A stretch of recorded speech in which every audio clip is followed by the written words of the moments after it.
daawade iyo dhageyste ma kula tahay doorka siyaasadeed ee looga baahnaa in ay ka qaataan xukuumadda Soomaaliya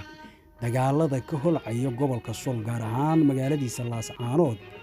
oo bariyihii ugu dambeeyay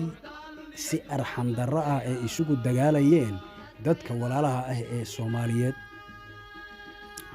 ma kula tahay in dad Soomaaliyeed oo walaal ah oo wiil iyo abtigii wiil iyo adeerkii wiil iyo sodogii ahi in ay isdilaan isla markaana xukuumadda Soomaaliya ay dhagaha ka furaysato in wanaag iyo sharaf lagu gaari karo xukuumadda Soomaaliya doorkii ay ku lahayd deegaamadaas in ay aad uga gaabisay ayaa boqolkiiba boqol shacabka Soomaaliyeed isku raacay kadib markii aad tagto meelaha fadhi ku dirirada Soomaalidu u taqaan ee lagu falanqeynayo xaaladaha siyaasadeed ee dalkeenu xaaladan uu ku sugan yahay ayaa waxa ku soo baxayo gabi ahaanba gaabis weyn oo aan caadi ahayn in ay qabto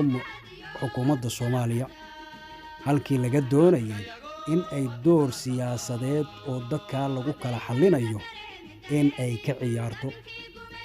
dabka waxa ku sii shidayo dadyow kale oo meelo kala jooga oo ciidamo ku daadgureynaya labada dhinacba dadka Soomaaliyeed waxaan uga digaynaa waxa lagu jiraa bishii Ramadaan ee barakaysnada alla weyne oo ummadda muslimiinta ah ka abaalmarinaya haddii ay la yimaadeen waxyaabihii looga baahnaa ee alla weyne oo amray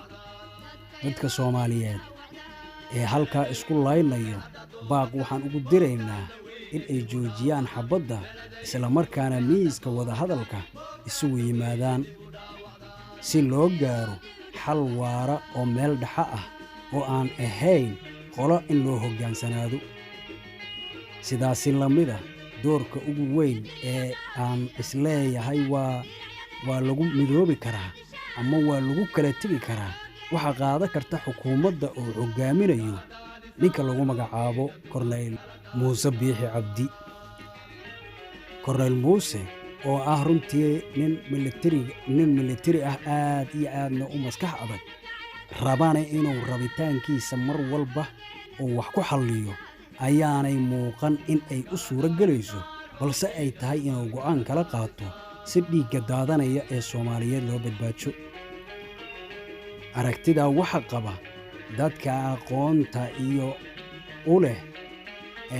waaya aragnimada markii aad dhageysato goobaha la isugu yimaado madaxweyne Xasan Sheekh Maxamuud asagana waa inuu door muhiim ah qaato isla markaana sidii xabadda loo jooji lahaa oo falankeeda galo assalaamu calaykum waraxmatullaahi tacaala wabarakaatuh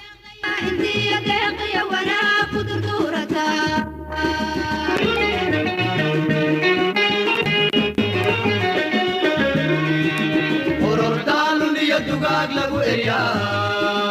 dadka yagoo isku duubiba cadow lagu digshaa